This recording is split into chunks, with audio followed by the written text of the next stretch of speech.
Okay, so the first question.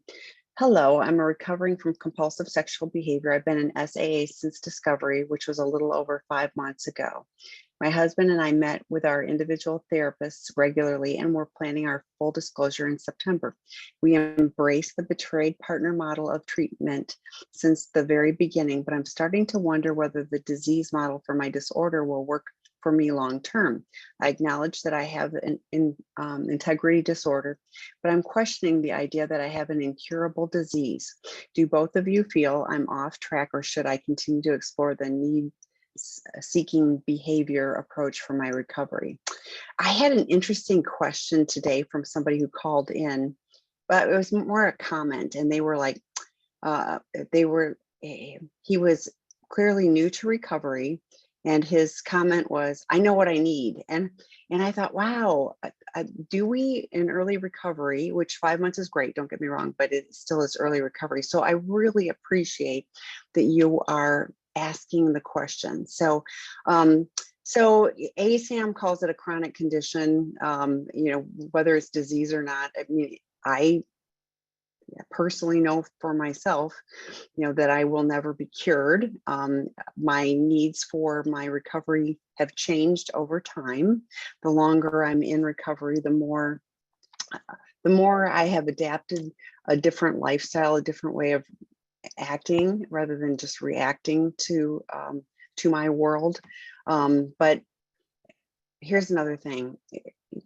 Yeah, I really struggle with always and nevers, and to look at the will I always forever, and that's how I would always feel, always and forever have to act like this or do this or whatever.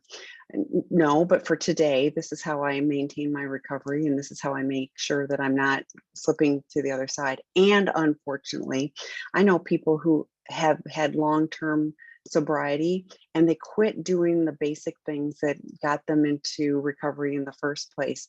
And it was, it's those incremental little pieces that oh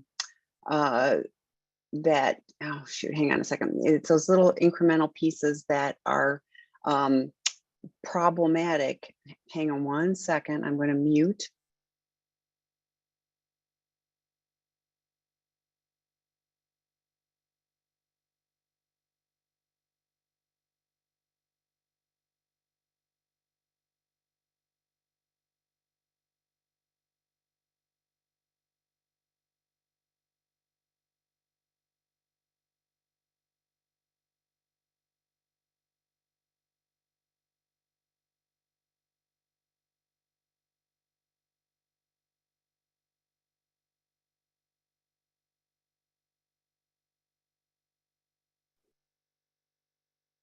I so apologize. Let's see, unmute myself. Okay, I so apologize. That was Dr. Rob looking for the link. So, because he's traveling.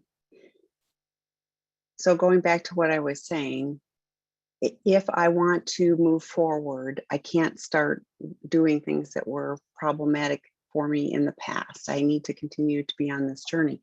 What is it going to look like today or tomorrow? Like for today, I know what I need to do. Tomorrow, will come and I'll deal with that. But I would invite you to look at, rather than going, will I always have to, will I have to have a disease? Yeah, at some point, this stuff, the things that I have chosen to do work for me, regardless of, how I label it or anything else. At some point for you, if you're making progress, I love that I'm hearing I'm making progress. We're working with our therapist. We're working towards a full disclosure. We embrace this. These are all good things. So for today, you're doing the right things. And continuing to ask the questions, getting support from professionals, your therapist, etc.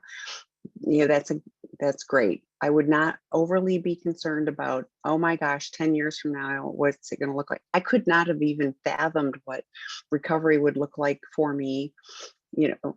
At 5 months, like I would not have known that, that this is what would happen at, or at 5 years or whatever. So I just invite you to be open to the process, keep coming back for this. I love that you're doing good things for your relationship and making progress. Okay. And like I said, Dr. Rob can add to all of these when he joins. So my question tonight is, what is love addiction? Is it really love or is it just infatuation? It's Dr. Rob has talked about this and he'll do a much better job when he joins. But so here's what I often hear. I hear from partners who perceive that they're love addicts because they're loving somebody who's, challenged, broken, has betrayed them. And I'm like, that is to me not love addiction. Love addiction is, Dr. Rob talks about it being the higher form of sex addiction. It's manipulative. It's like, I crave having the relationships, and never being satisfied with that, not being able to deeply connect on an intimate, vulnerable basis, and always, looking for the next one type of thing. So when he describes it to me, I always feel like there's so much manipulation, gaslighting, control involved in it. So I think it would be fair to explore if what you're doing in a relationship is good for the relationship. Dr. Stan Tatkins. Oh, there's Dr. Rob. Yay. Dr. Rob will be rejoining. Hello, Dr. Rob. I can't hear you. I can't see it. Okay. I can. There you go. I was going to say that. Hi. I'm driving. Oh, I didn't kill that person. Good. I had to go to the doctor, but I didn't want to miss this. So I'm going to do this until I get home, and then I'm going to talk to you from a computer. But hi. Hi. So the question, I can answer questions. I know you can, and you can answer this much better. So we're going for a ride, everybody. So the question is, what is love addiction? Is it really love or just infatuation? Well, okay. I think that the feeling that someone feels who's love addicted feels like love. I mean, that's how it feels. But what's missing in a love addicted relationship is the love addict is really not seeing the other person for who they are. The love addict is more seeing the other person for what they need them to be. So I will pick someone who's a little nice to me, a little warm to me, a little this or that. And I'm just going to put all my hopes and needs onto them. And I don't even really pay attention to the fact of who they fully are, who they really are. I just so glad to have somebody around who pays attention to me and makes me feel good and flirts with me and whatever. And then eventually love addicts end up deeply disappointed when we realize that that person we've put all of this weight on isn't that person at all. They're just whoever they are. So what I mean is that love is, I believe, real love has to do with knowing another person and fully accepting them for who they are. I love my husband. I know who he is. I know what he likes. I know what he enjoys. I know what his beliefs are. And that's what I love about him. I like the way I feel with him, but what I more like and love is who that person is. And love addicts are not that interested in who the person is really. They're more interested in using that person to plug a hole of emptiness inside of them. That's my answer. Well, that's helpful because I had said, I don't, when you describe it, I always feel like there's so much manipulation in the relationship because it's all about me. It isn't about what the relationship needs. So, and that's when love addicts get really angry. Like, why aren't you meeting my needs? And why aren't you being who I want you to be? And well, they were never that person in the first place. So anyway, you're absolutely right, Tam. And when do love addict be then? Well, on to the next one, because I'm going to go look for somebody who is going to meet those needs. Love addicts can do all kinds of things. They can regress into sex addiction, just say, screw it, I'm just going to have sex with a lot of people. And they can move the other way and say, love and relationships are not for me, and start getting into the avoiding stage of the whole thing. Some move right on to the next relationship. Some are having the next relationship while they're still in the one that's not going well. So, basically there are a lot of ways that they can screw up. It just depends on what direction they want to go in. Okay, so I'm going to ask you to comment on one that that I answered, but they asked for our. So here it is. Hello, I'm recovering from compulsive sexual behavior. I've been in SAA since discovery, which was a little over 5 months ago. My husband and I met with our individual therapists regularly, and we're planning a full disclosure in September. We embraced the betrayed partner model of treatment since the very beginning, but I'm starting to wonder whether the disease model for my disorder will work for me long term. I acknowledge that I have an integrity disorder, but I'm questioning the idea that I have an incurable disease. Do you both feel I'm off track or should continue to explore the needs seeking behavior approach for my recovery? Thanks. So I commented, you get to comment, and then we'll go to the next question. Well, since I can't see that in front of me, it's kind of complicated. It feels like there's two different questions being asked, one having to do with a partner and one having to do with me. So can you help me understand the question, Tammy? I think they're doing well with, how they're navigating the partner. I think this person is struggling with, am I always going to be an addict? Do I have to look at this Oh, as a disease and forever? So right. if you want to add your 2 cents to that and Okay. Well, first of all, if you get to not be an addict, God bless you. I am so happy for you that you get to, and I'm not being sarcastic. Tammy knows this is real. If you have just moved through a phase or worked through some difficult things and you're not doing that behavior anymore, well, boy, are you the lucky one, because the rest of us have to spend the rest of our lives working on this issue. And I will tell you, it from a very technical perspective, in other words, a neurobiology perspective, the kinds of injuries the kinds of emotional challenges that many of us addicts are presented with in early life cause brain damage. It's not like brain damage like you could see. It's that the parts of our brains that should have been trained to trust, to feel safe, to not worry about looking out after ourselves, to believe we are protected, all of those ways that our brain should have developed in a very early age, it didn't. I was learning how to watch out for myself and make sure everybody in the house was okay, and see how the mood, and check how the mood was and why was mom's voice raised, and that was what I focused on in childhood. So I'm an addict in many ways because there were many needs I did not get met. I learned to not even know they exist. And I learned to soothe myself at a very, very early age. And the way you do that in a way that leads to sex addiction is you soothe yourself with a lot of fantasy, all kinds of fantasies, and sexual comforting, which children do as well. They touch themselves and they feel better. But in any case, if you're an addict, you'll know, because it's not, and it's not that the behavior doesn't go away. It might, or it might morph into an eating issue, or morph into a gambling issue, or it might morph into an alcohol issue. But even if it magically goes away, what's underneath generally doesn't and shows up in another area. But listen, God bless you if you're not an addict and just had a few problems.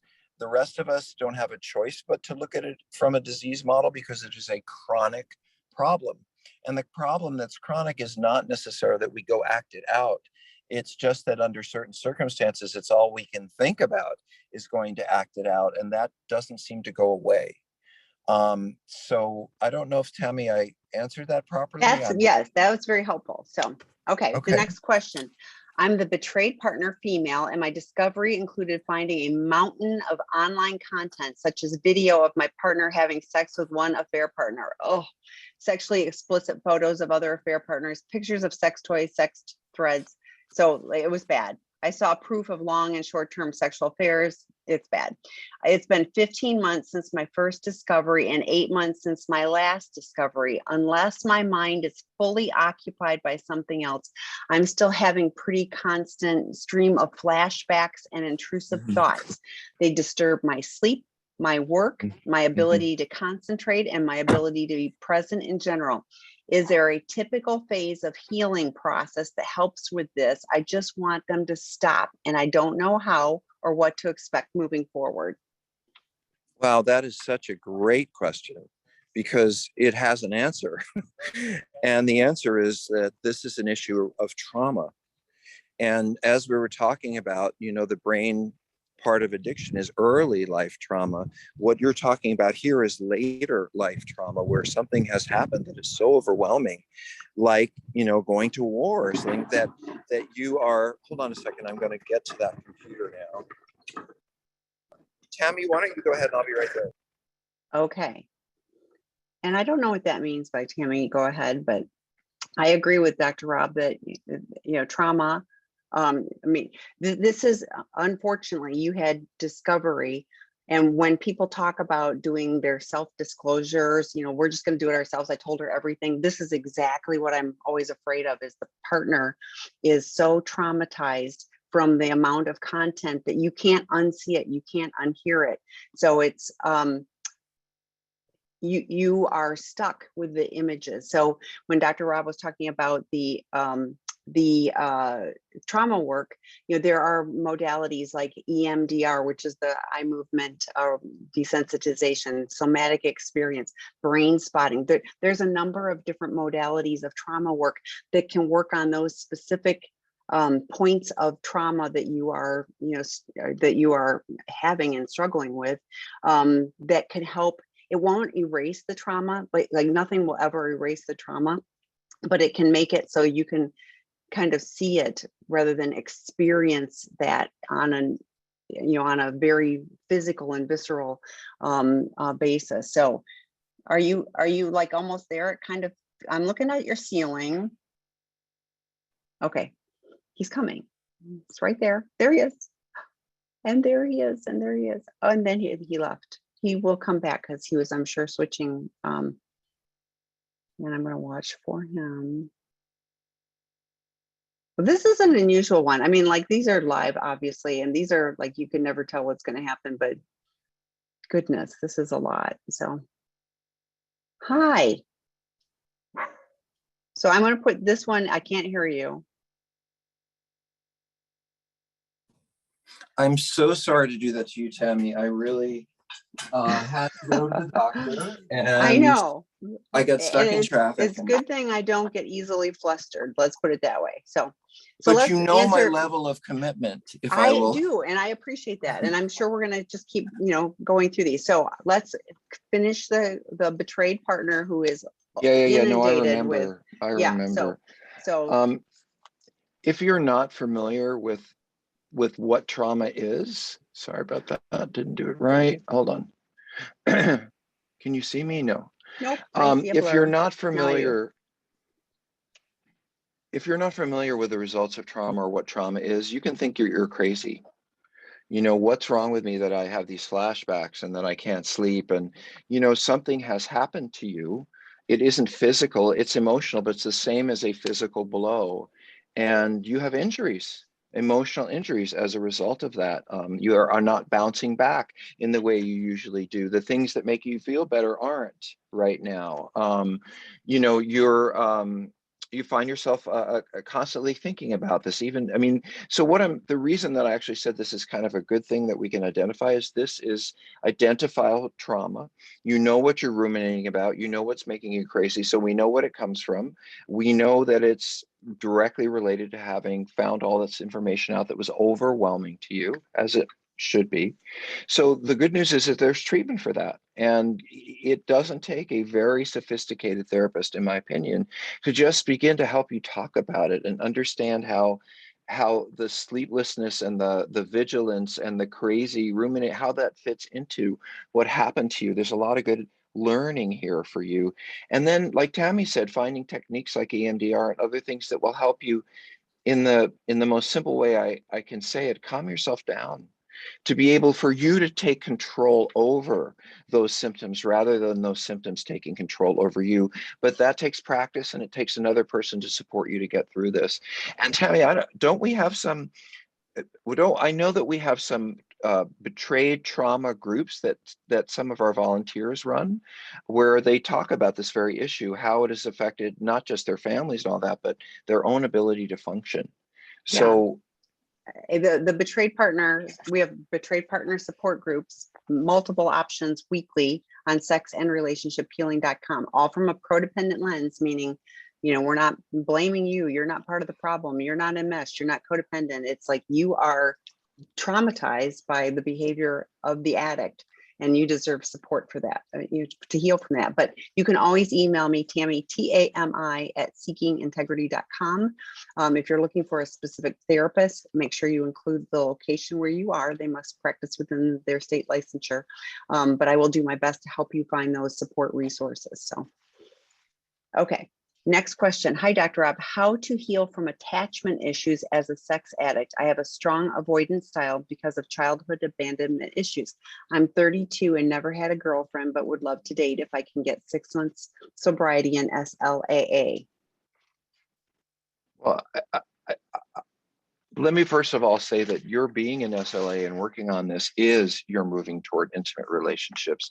The first place I really learned to get along with people was, I mean, at a deeper level than just like being in an office or being in school or, you know, an old friendship, but with new people, new relationships, trusting, asking.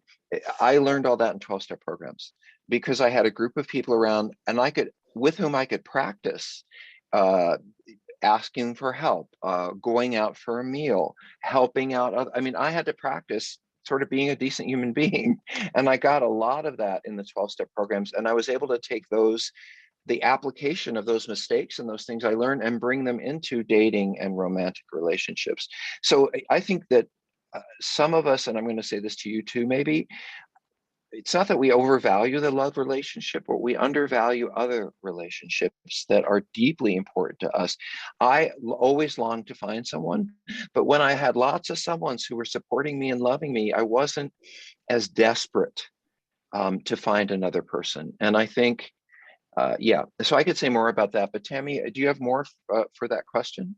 I really think that that's how you'll learn to connect with other people, and that will be your support network as you step into the really scary world of dating. So because if you haven't had practice doing that, it's all new for you, just like recovery is. So but if you've got this little posse of people that are supporting you and helping guide you, you know, then you've got a network. And even if you get rejected, oh wait, that's part of dating, you know, you're going to be okay. It's going to be, I mean, that's how we build up resilience and learn to do those things that are completely foreign to us.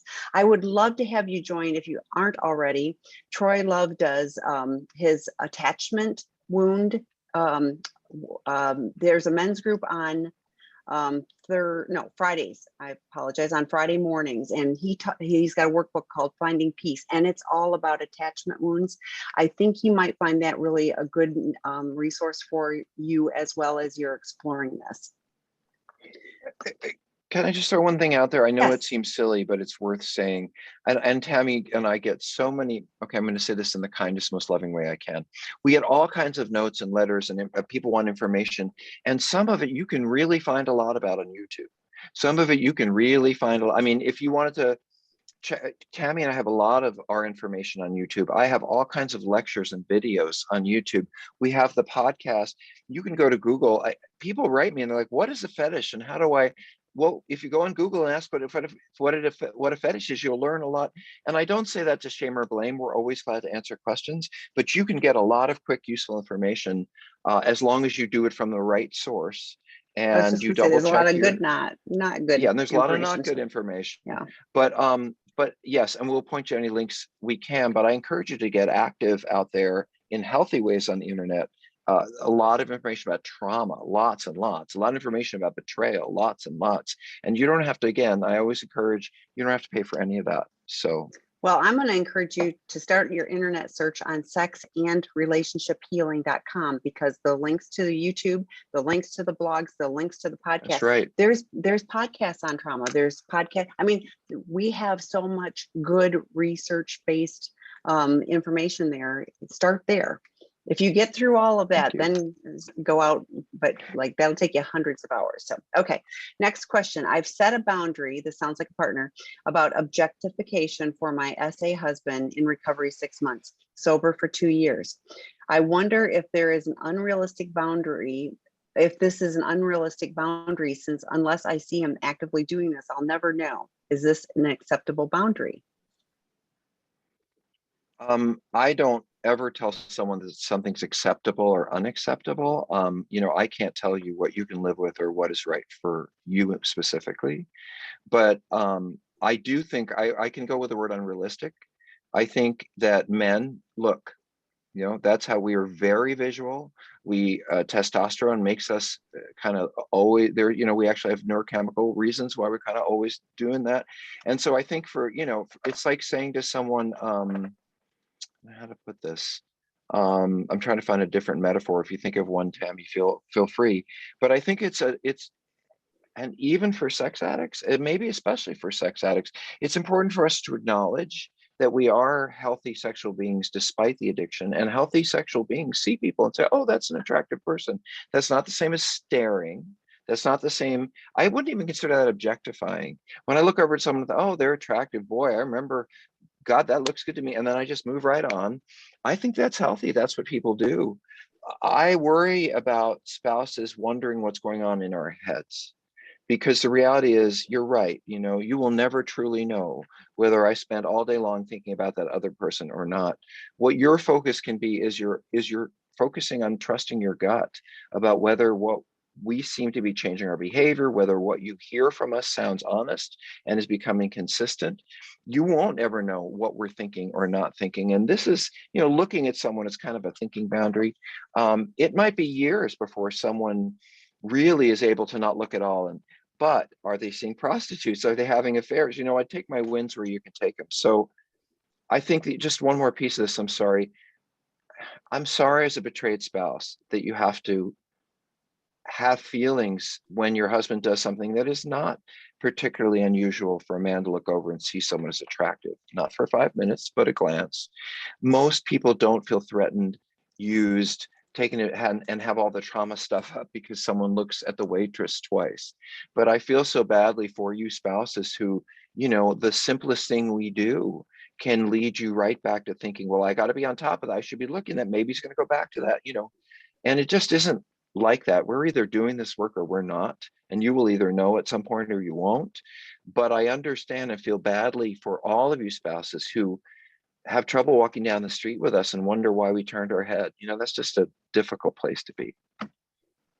So I had two thoughts on this. One is, what is the consequence of the boundary? Because with a boundary, there's, the consequence. So, if you perceive that he's objectifying, then what is the consequence? And so, does it match? And I was thinking on a relapse prevention plan, a 3-circle plan, objectifying is probably going to be a middle circle behavior, where if you notice you're starting to objectify people, that's a danger sign.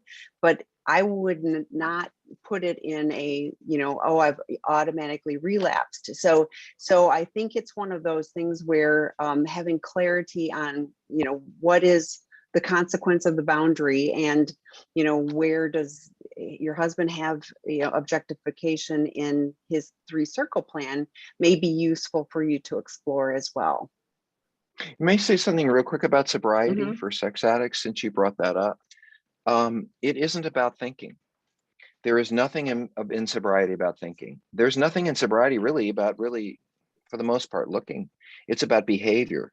Did I talk to that person? Did I get their card? Did I go online and look? Did I touch?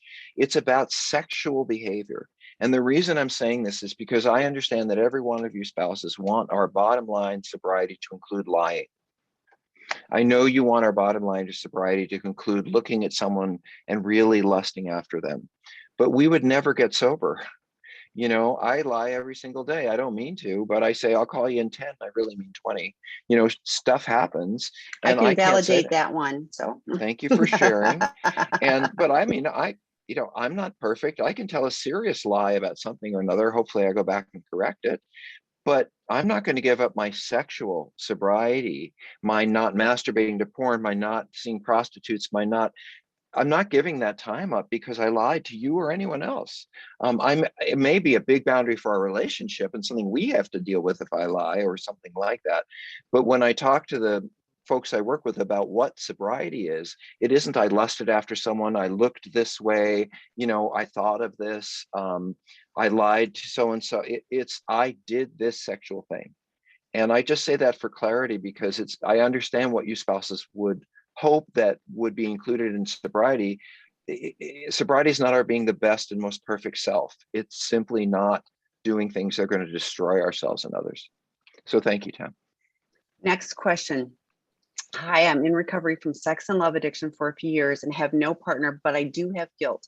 Some past partners I was able to do amends with, and one I was unable to do this. Yes, they also hurt me, but I'm doing my part. Problem is guilt, and the sadness and pain stems from this guilt. Interesting that I really miss them all, especially the one who I'm estranged from. So why don't you start with this one, Tammy? Because you get these a lot. I do, but at some point, I, I'm you can make you can make an amends to a dead person, like you just do. You write the letter, you read it at their grave, and you burn it. So there needs to be, and I would encourage you to work with your sponsor, etc. To what can you do to make an amends to in this situation where you are estranged from them. And I also am kind of like, I feel like you haven't done the 12 steps. Here's why. Because guilt leaves us. If we do our 4-step, if we do our 5th step, if we do 6, 7, 8, 9, the guilt isn't the burden anymore. We can live in the maintenance steps of 10, 11, and 12. So I feel like there's some, I mean, you're trying to make amends, but we do our part, and there's never any, oh, you're automatically going to be forgiven and all is going to be well. It's we do our part, regardless of how they take it or not. So, but if there's not an ability to reach out, you can do an amends in a different way and be creative with your sponsor is my suggestion. Well, I also I absolutely agree with you, Tammy, that there are many, many ways to do amends, and I can do an amends by volunteering. I can do an amends, but I do notice in this person is focused on one person and one particular amends. And I think one of the ways that I would think about the recovery, at least my sponsor used to say, was you don't have to make them all at the same time. You can have a list of 20 amends, and it may take you a year to be ready to make. My sponsor used to say, put it in a letter, write it down, put it in your desk, and look at it regularly to see if you're ready to do that. But the point is, I wrote it out, I thought about it, maybe I went back and wrote it again. I wasn't ready to do it for a while. There's nothing in that book that says you got to do everyone right away. So maybe there's a reason why you're not ready to do this. Maybe it needs to take some time. You're willing. I would start writing it down, what you'd say to them when they were in front of you. Maybe read that with some other people in recovery. But there's nothing wrong with saying, I'm not going to do this until I feel fully safe and comfortable doing it for the right reasons. Well, but I was thinking it more on the receiving end. That person, I mean, who knows? There could be any number of reasons why that person is like, I don't ever want to see you again. I'm not open to an amends. I mean, there could be lots on either side. So doing what you need to do for your side of it is all we're asked to do in 12 steps. So ready for the next one? Yes, ma'am. Since my husband has been sober, I find we are arguing a lot and it has to do with triggers and emotions. Is this normal? Now, they don't include how long, this person has been sober. I'm assuming fairly early in the process. You want to start, Tammy? I mean, I can jump in, but that seems tailor-made for you. Yes, he's having to deal with all of the emotions and things that he used to escape and numb out to. Yes, you're triggered by everything and wondering. You've now had discovery, and you're wondering about his every thought and every action. And when he does that, when he looks to the side, what does that mean? So yeah, I mean, it's why you each getting support and help for yourselves by people who get you. Like he should hopefully be working with. Hopefully he's in the Sex and Porn Addiction 101 level 1 work group that started at the same time as this, and he's getting support and help and guidance from that. There's another one starting in September, but join the betrayed partner groups. We've got lots of those, and it's fine for you to go, oh my gosh, he's driving me crazy. What do you guys need to do?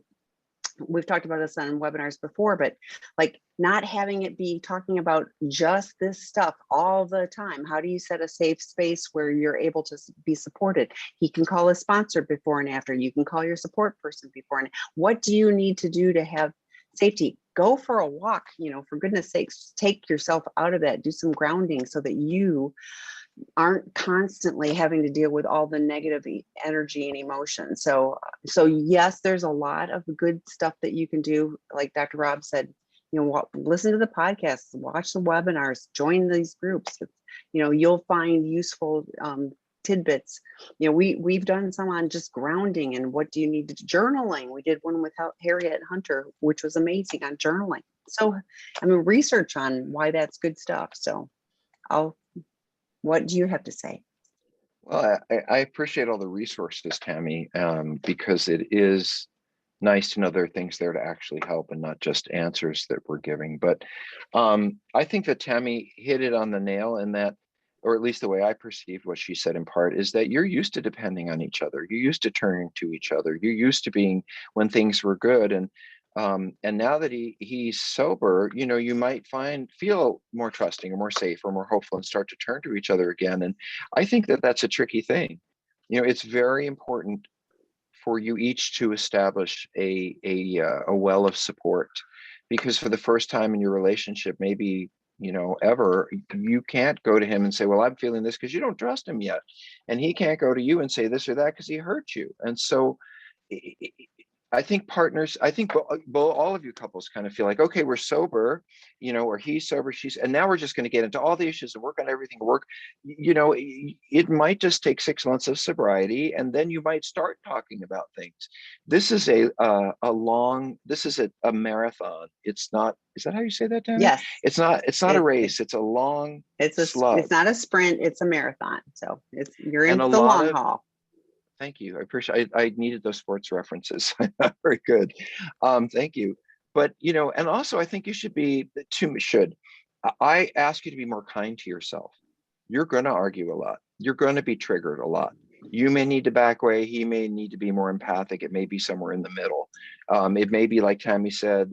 You need to and I really suggest this to spouses, is carry a notebook or a pad around with you. You use your phone when you have a question or you're pissed at something.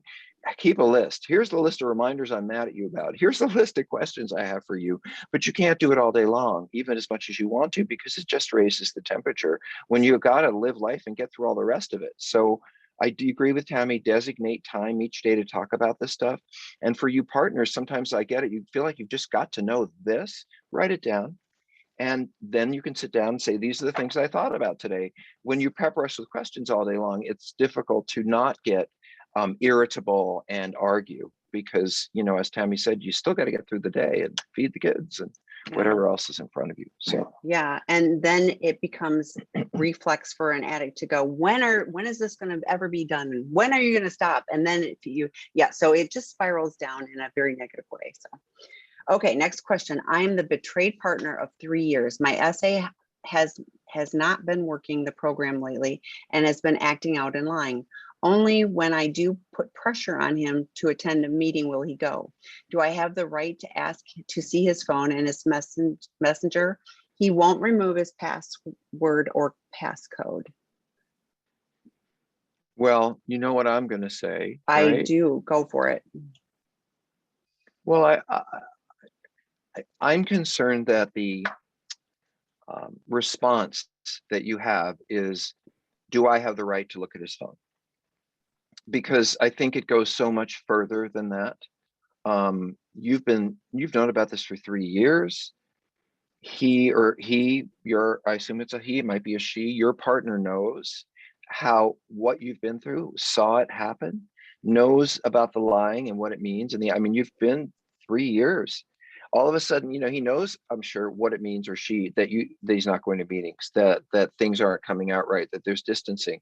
So this isn't your first time at the rodeo, which tells me that as a partner, I would feel a lot more, not the best word, entitled to say, look, this is not going to fly, and you do not get to lie to me, and you do not get to avoid your recovery and think that I'm going to put up with this. Because my response to your question is, I wouldn't worry about his phone or his messenger. I would just change the locks and he can go sleep somewhere else. I would consult some friends to see if he could live somewhere else, or call his sister, because I certainly wouldn't sleep in the same bed as this person. So you're not safe, and you're not safe, or you wouldn't be asking this question. And the only one who can keep you safe, that part only you can do. This is not a safe set of circumstances, and you know that. So and even he won't go to a meeting unless I ask him what kind of Put pressure on him. It isn't even ask, it's put pressure on him. Well, if he wanted to make you feel better and make the relationship better, he would look to you to be his, anyway, this is bad in every way. And I'm sorry to say that to you. You can go through the phone, the messenger, but I already know what you're going to find. And you don't need to have that information or those facts to take care of yourself. You already have not working the program, acting it, probably lying. It doesn't want to go to meetings. That is the level at which you could already say no. And you don't need the information that's on the phone. You can look for it, but the outcome is going to be the same. Yeah, and my 2 cents on this is I have suggested to other people, like, you may want to consult a divorce attorney just to find out. It's good information, whether you use it or not, it's entirely up to you. But I think it's good to have the information. But what boundaries do you have? What are the consequences other than him nagging or hearing you nag? And that's how he'll perceive it, is you're nagging him, putting pressure on to attend a meeting. What negative consequences are there? Is he going to be sleeping on the front porch tonight? I don't know, but what do you need to do to take care of you, from all aspects, is what I would really encourage you to care about you. So. And I would put in a short advertisement here. We run a treatment center. It is how we are able to pay for all of the free stuff we give away. In fact, I think there are 3 guys right now who are listening, and I'm looking forward to seeing them tomorrow. But this is somebody who would do well in treatment. It's been 3 years, and instead of moving forward, this person's moving back, and they're leaving you in your trauma, in your self-doubt, and wondering if you even have the right to ask questions. This is someone that I'd lock the door and say, here's a free trip to Seeking Integrity. Here's the plane ticket. I used points. Go to California and get some help. And I have no shyness in saying that, because this is the kind of situation that we can help with. And when I hear all the time, oh, he won't come to treatment. You're right, he won't, until the consequences are extreme enough that it's less painful to come to treatment. I mean, that's just the reality. I had somebody that called me today, and he said, I talked to you a few months ago, and like, newsflash, things have gotten worse. And I'm like, well, of course they have. And so then I started talking to him, and he gave me 100 reasons why no, he just can't possibly do treatment. And I was like, well, call me in a few months, because it'll, continue to get worse. So, I mean, unfortunately, that's the reality of addiction. It's like, oh, it's really, really bad. Well, it's not that bad. I'm going to stay in my own little muck. So, okay, next question. I have a recovering SA with 36 days of sobriety. I have a question about circle plan. Do we have to only include triggers in the middle and inner circle? I would like to include CBD oil and marijuana tincture in my outer circle, as they have not caused any issues to me in the past and were part of my triggers.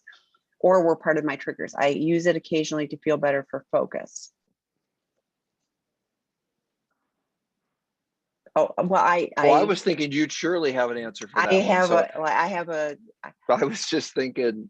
I use it occasionally to feel better. To me, anything that I'm doing that is a substitute for, I want to feel better. I'm not going to do porn, so now I'm going to do CBD oil. I mean, I hear all the time of people that are doing cannabis. I mean, it's gotten to be a really big problem. So to me, if I eat a chocolate cake every night, I'm using it to feel better. I won't feel better, but so anything that I'm using as a substitute, we're a non-smoke, non-vape treatment program. There's a reason. Dr. David, on Wednesday night, come ask him. He talks about, keeping the dopamine drip, and it makes you more likely to relapse if you're hanging on to those things. So if you really want to be happy, joyous, and free, I would invite you to stop any of those alternate coping mechanisms. You just don't need it. Honestly, if you're using it for a crutch, I just don't think you need it now. What are your thoughts? Well, I'm wondering if this person has a medical license, is my thought. Because if I have a problem with, what's the word that he used or she used? They're used for what? Oh, feel better for focus. If you're having trouble with focus, you can go see a psychiatrist, And you can look into whether you have ADD or there might actually be legitimate reasons why your focus needs to be improved. And then you can get help from a qualified medical professional. If you're in pain or uncomfortable or have trouble sleeping, you can go to a proper medical professional and maybe they'll prescribe something for you. But I'm not a big fan of people prescribing drugs for themselves for problems that they have not had investigated. Maybe you have a brain tumor. I don't know. I sure hope not. But you're treating yourself, which is basically what you're saying. I'm treating my discomfort, my pain, my, whatever that is. And honestly, it's not even about, escaping from feelings, although, it may be that. Truly, it's also you're denying and avoiding whatever's causing that. Oh, I can fix it. I'll just take this. Maybe so. I'm saying take all the medication you want, do all the drugs you want, as long as they're prescribed by a medical professional Qualified, yes. who is Yeah. qualified. If a doctor says, I want you to drop a tincture of marijuana under your tongue twice a week, then you go ahead and do that because your doctor said that's what you should do. But going to the pot store and picking out which one you like better, not a good idea. Yeah, and I was thinking it was and a qualified professional, not just your general practitioner, because they'll hand out pills for anything, which is highly problematic. I mean, people get into a lot of trouble for that. As for focus, of course, if you're 36 days sober, of course your focus is going to suck. I mean, that's just part of becoming sober is. We're having to deal with all of this stuff and so much stuff is coming at it and we're feeling like, oh my gosh, like all these, everything. So give yourself some grace. Here's an idea. Try a grounding exercise. I talked, Eddie Caparucci and I did the 478 grounding exercise on his webinar a week ago.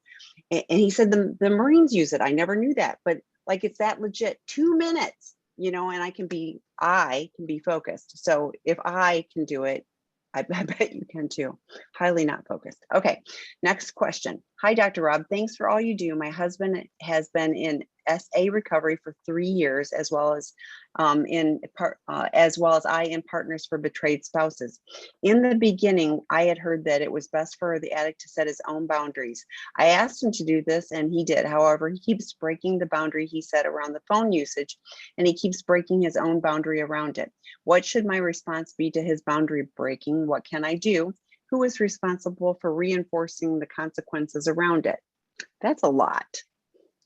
Well, just very quickly, I know there's content we could go into, like what is he looking on the phone or any of those kinds of things, but I want to answer the second part of the question, is that I don't ever want spouses to be turned into parole officers.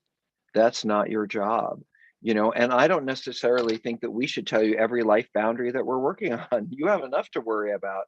You need to know our inner circle. You need to know what acting out is for us. That's what you need to know. And you can see the whole plan if you want to, but it is not your job to say, well, line 37, section B, you didn't do that today, because that would make me quite resentful, actually, especially if I'm trying to do the best. I don't need a mother. I don't need a parole officer. And I'm not trying to be dismissive of anything you're saying. And there may indeed be a problem that you need to pay attention to. So my answer to your question is, I think my response would be, listen, if you're struggling with some boundary in your life, you take that. I don't need to hear about that. That's not my problem. Good luck with that. If there's a problem, if you have crossed your bottom line sexual behavior and you have acted out, please come by, and I expect to hear it within the first 24 hours. That's the rule. But the other stuff, now I don't know what he's doing on the phone. That if that's inner circle behavior, like he's looking at porn or he's contacting exes or whatever that is, that's a whole different story. But if what he's doing on the phone is not sexual, or not, if it's gaming or whatever other, that's a different problem. So it's not your job to help him improve every piece of his life. It's your job to talk about what makes you uncomfortable. And honestly, I would not want Tami to know all the things I'm working on today. I wouldn't want my spouse to know everything I'm working on. Some things I just want to work on them and succeed or fail on my own. And as long as it doesn't have to do with bottom line behavior, I would let him sweat it. And I would also say to him, listen, can you deal with that somewhere else? I don't really want to hear every little thing that you're struggling with. Well, But and Tami, you may have a very different no, feeling than I me. actually agree. You're not as parole officer, you're not as parent. So on the other hand, is he talking to his sponsor? Is he talking to his therapist about this? That's, that's, so setting, so like, I feel like boundaries and, behavior, like the 3 circle behaviors are, to me, if a partner is setting a boundary, then there's an expectation of, I'm doing this for my safety, and there's consequences for him. If it's too much, technology time, is an inner circle behavior, then like inner circle behavior, I would need to look at that. Why am I doing this? What am I, why am I gravitating towards these things that end up sliding into inner circle? And what do I need to do to get out of it? And again, therapist, sponsor, great, support, my peer support. Those are the places I should be taking my recovery stuff to. If I don't like what I'm doing, I need, well, even if I like too much what I'm doing, if it's problematic behavior, I need to address it. But I love what Dr. Rob said. It's like, bring me the stuff where you slipped, hopefully not, but that's the stuff I need to worry about. The rest of it, go work on. And there's maybe in just one other way to look at this, which I didn't think of, Tammy, which is, it may be that his phone boundary, whatever that is interfering with your marital life. Maybe you're supposed to have dinner at this time, or you're going to watch a movie, or you're going to do whatever, and he's in the phone thing. Well, then it's not his boundary, it's yours. It's, you said you'd be available during, we're supposed to spend, and now there you are on the phone. I don't care if he's texting work or whatever. It can be an absolute phone boundary and a problem if it's affecting you in ways that don't feel fair and right. Then it's your boundary, and you get to say, hey, this isn't what we talked about. Anyway, I just wanted to add that. And the consequence for this is, so like with a boundary, yes, there's a consequence. So, okay. Tammy, what can I just say to you, I listen to you and I think it sounds like we're talking about little children, like what's the boundary and what's the consequence, but behavioral stuff really needs to be learned from the ground up. There do need to be consequences. It is a shaping behavior from problem out of problem into good stuff, and it is a very childlike part of us that you're dealing with. I mean, think about the 45-year-old man who lies to you and doesn't just lie to you about having sex. I lied because I forgot to pick up the groceries, and whatever. I lied because I was late in traffic, and that was not me. I was late in traffic. But we have trouble with a lot of different emotional issues, and we're not in some arenas. You kind of do need to stand up to us and simply say, anyway, Tammy, let's keep moving. Well, and I just one more thing on it. I think having clear boundaries, like, I often talk to partners and they're like, he's not empathetic. And I was like, how is he going to show you empathy? Like, what do you need him to do? Like, do the checklist, because then he can learn it. He can learn to do this, this, and this, and it's going to feel really awkward for both of you, and wrote yes, and then he's going to learn, and I mean, it's how we grow. It's like we have to start somewhere, and we're really starting at the basement. So okay. And I did write a book about this called Out of the Doghouse, a relationship saving guide for men caught cheating. And I didn't write a book for women caught cheating because it's really men who have the hardest time with just understanding the pain that we've caused someone else, and especially cheating, because it's part of being a guy. You just don't get it. So you might want to think of getting the book, reading it, and then throwing it at him and saying, this is what I'm looking for, and this is what I'm not getting. So how can my partner, who I believe is a sex addict because he avoids responsibility and intimate attachment, know he is a sex addict? We have over 40 years in a relationship, and the infidelity and inability to connect has always been present. I believe he is still in denial in some parts of each of his days. Well, I mean, the first thing I think of, honestly, is consultations. I sit with couples. Some of you don't know that I will. Some people will ask Tammy if they can spend time with me, and I will make appointments to see people for a couple of hours. And a lot of times I'm talking to couples where they've been together a long time, and information and problems have shown up over again and then over again, and then for some reason, the person who's been causing the problems just doesn't get it. They're just not really.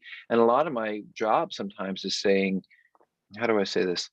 When you spouses say something to us addicts over and over again, we don't hear you. But when a therapist says the very same thing to your partner, oftentimes your partners say, my spouse has been saying that to me forever, but the first time I really heard it was when you, therapist, or me, said that to them. And so I think this is part of that too. It's that maybe he's heard what you have to say for so long and maybe he needs more of a challenge. So consultation, if you had the right therapist, I think, to help you with this particular piece. But Tammy, I'm sorry and scared and unhappy about the 40-year part, because, and again, I'll speak to treatment, because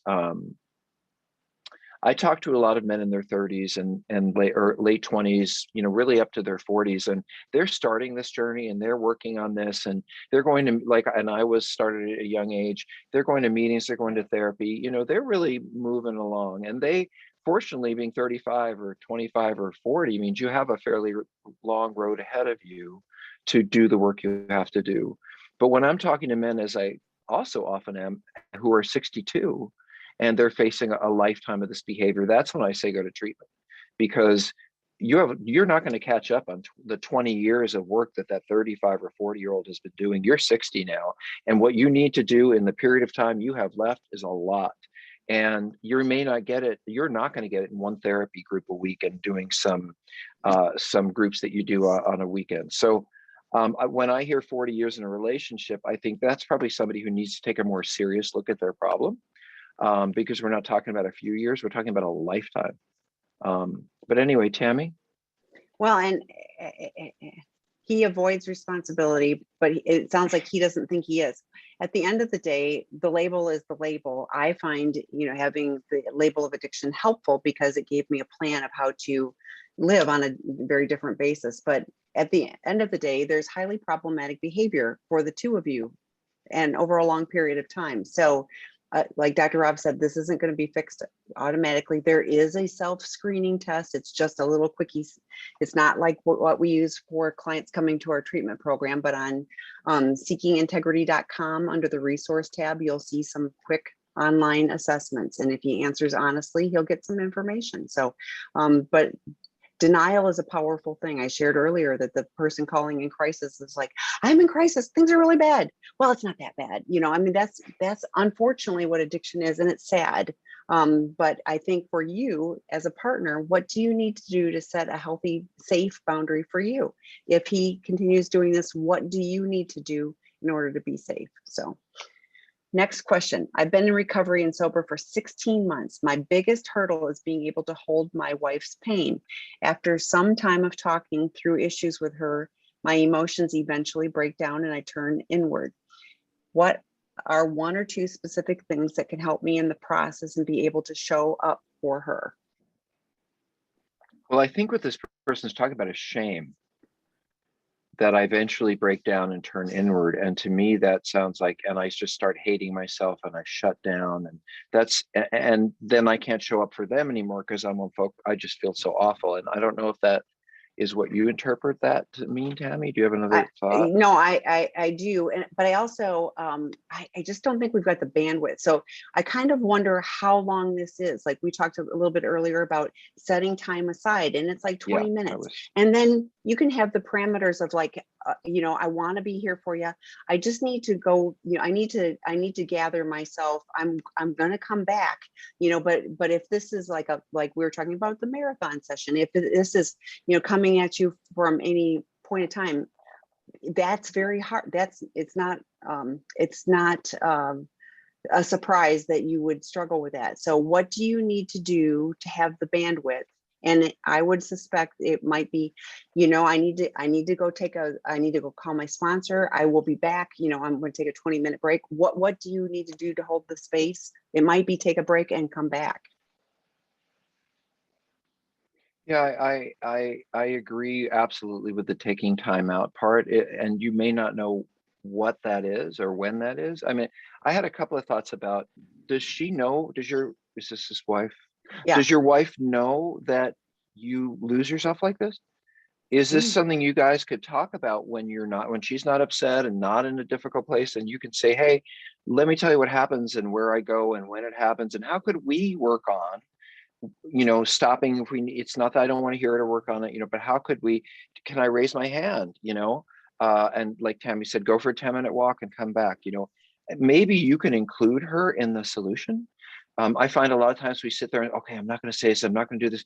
I think you might just want to talk about it with her. As far as turning inward, I think about people like Brene Brown, books that are written on shame, watching some of her videos. I think really learning about shame and where it comes from and how and why it presents itself is really, really helpful. I think shame is actually a good thing to study, which Dr. Brown does. Pretty cool stuff. The Courage, what is her book names are so many. There's so many of them, but she's got, I mean, there are therapists that are trained in her work, and but Brene Brown, you can TED Talks, there's tons of stuff. So you can find any of her. Daring Greatly. Yeah. Daring Greatly. You can find people who are and Kristen Snowden, who does the webinars on our site on sexandrelationshiphealing.com, often talks about shame resiliency. And so there's a lot of good work on that. But at some point, I love what you just suggested, like talking about it when it's not happening.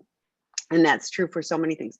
Having a plan, when this happens, can I raise my hand? Can I just tell you, I need a moment? I mean, without, it isn't you, it's me, whatever. But it really is not in the heat of the moment, having those conversations. But wow, what a courageous and vulnerable thing that would be to talk about. Here's what happens to me. And that's intimacy. That's how we build, great relationships. So that's stepping into a really, kind of scary spot. And I want to double up on something Tami said earlier, which is, it's not your job to see your wife from being upset all the way through to feeling a lot better. I mean, you're not her therapist, you're her partner. And so seems like this pressure you feel I've got to, avoid my own feelings and show up for her. And there's this feeling I get and I got to make sure she's okay. She's not going to be okay no matter what. I mean, she's struggling with all of this. And I would actually ask yourself, and I'm just throwing therapy stuff out there, what is your need to make her so much better or feel better at all? I mean, I know you love her and care, but is it coming out from guilt? Like, if she feels better, then I'll feel better, because that's often why we desperately try to make someone feel better, because it makes us feel so crappy, when maybe you could focus more on just watching her be in her own pain. One of the things that I do say about shame, which is not loving or supportive in the way that Dr. Brown's work is simply that on some level, shame is selfish, because shame is about how horrible I am and how awful I am and how can I do these things and what kind of person am I? But it isn't empathy. Empathy is, I wonder what they're going through, and I wonder how this is for them, and I wonder how are they feeling related to it's not focusing on me, it's focusing on what I see in front of me. And maybe one of the ways out could simply be stopping, oh my God, I'm so awful, I'm so terrible, that turning inward and looking up and seeing what her face looks like, what she seems to be feeling, refocusing on her rather than, you said turn inward, great, here's a solution, turn outward. Ooh, That was really good. Let's end on that. I will. There's so many good ones, and I'm sorry we aren't going to get to answer those, but come back, join us again. So we'll be here again next Monday night. So, and we're everywhere. We're not hard we're to everywhere. find. Yes, and I'm going to be joining Dr. David's because Scott is on vacation. So for those of you that come to Dr. David's on Wednesday night, please don't avoid it because I'm going to be there. But I love working with Dr. David too, because I always learn. He's like the walking Google of medical stuff. So it's really good to hear him on that stuff. So join us on Wednesday night if you are able to. Bye everybody. Bye, Dr. Rob. See you guys. Thank you, Tami.